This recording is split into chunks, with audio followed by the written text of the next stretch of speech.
The fun continued at the car show and food fair on 10th Street in Gering on July 14th. Over 50 cars of various models and years lined 10th Street in front of the courthouse. The police department even brought out one of their classic vehicles.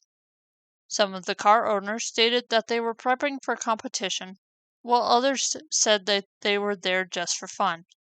The food fair was also held just down the street and featured a variety of vendors and foods.